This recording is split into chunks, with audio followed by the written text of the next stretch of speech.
Bagaimana dengan rupiah pada hari ini? Kita tahu melemah tipis begitu meskipun masih berada di level 16.100, tapi sentimen apa saja yang perlu kita perhatikan begitu terkait dengan rupiah ini?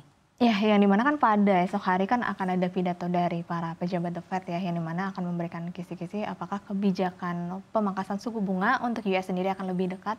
Karena dimana untuk pergerakan rupiah itu memang kita terdorong dari sentimen The Fed sendiri ya.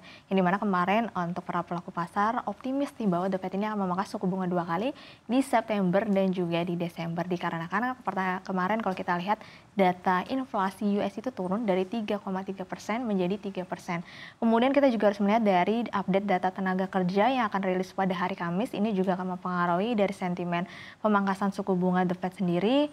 Dan dua hal itu yang memang harus kita patut lihat nantinya hasilnya apakah kira-kira akan mendorong optimisme pasar nih untuk tetap memangkas suku bunga US. Oke, baik. Nah, bicara berkaitan dengan Amerika Serikat begitu, tadi sudah Susi singgung juga berkaitan dengan kemungkinan The Fed untuk memotong suku bunganya untuk pertama kalinya di tahun ini, tapi yang baru saja terjadi adalah yang disebut-sebut sebagai insiden begitu atau percobaan pembunuhan atau murder attempt terhadap mantan Presiden Amerika Serikat Donald Trump.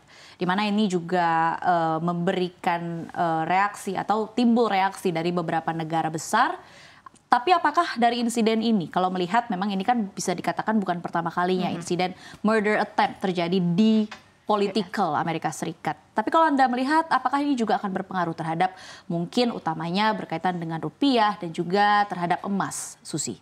Oke, kalau sebenarnya kalau untuk pergerakan terhadap rupiah balik lagi ke The Fed. The Fed sendiri sebenarnya kemarin udah menyatakan bahwa sebenarnya untuk urusan pemangkasan suku bunga itu terpisah dari urusan politik di US. Jadi mereka sebenarnya tidak ingin dikaitkan gitu ya. Maupun siapa nanti yang menang Joe Biden ataupun juga Donald Trump, mereka tidak ingin mengkaitkan hal tersebut dengan keputusan pemangkasan suku bunga saat ini.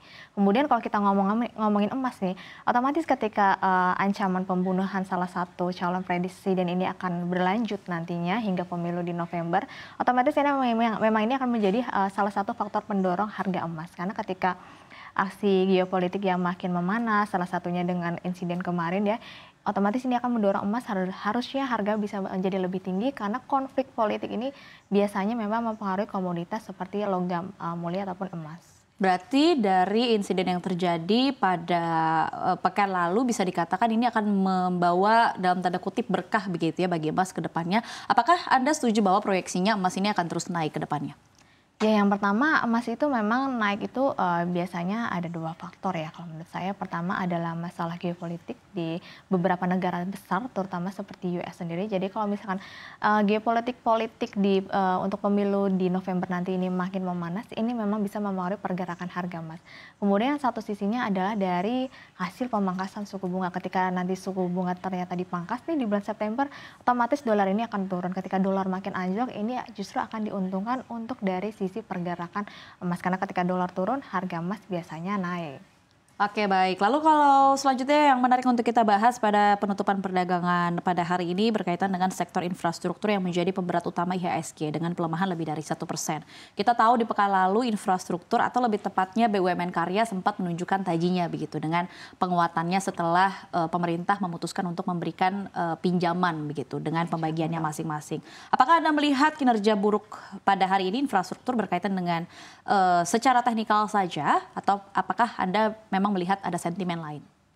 Ya, yang pertama harusnya untuk penambahan modal itu justru jadi sentimen positif ya. Dan itu sudah terjadi di sepekan kemarin. Karena kan itu memang pengumumannya di pekan kemarin ya Dina. Tapi memang untuk saat ini kalau kita lihat kan kemarin harganya tuh sudah naik cukup signifikan sekali ya. Bahkan untuk Wika atau Wijaya Karya itu dalam sebulan naiknya itu sudah 160% Dina. Jadi menurut saya itu wajar aja kalau misalkan para pelaku usaha ini mulai melakukan asik taking profit yang dimana hari ini juga hasil neraca dagang tidak cukup baik karena menyusut secara bulanan. Jadi menurut saya ini adalah hal yang wajar saja ketika naik sudah ratusan persen, kemudian para pelaku pasar ini mengambil keputusan untuk aksi taking profit. Apalagi kan bentar lagi kan menjelang rilis kinerja ya, yang mana diprediksi untuk saham-saham atau perusahaan BUMN karya ini beberapa masih mencatatkan kerugian. Jadi memang dari sini pasar ini sudah menganalisa bahwa masih akan mencatatkan kerugian ataupun penurunan kinerja, sehingga ketika kemarin ada sentimen untuk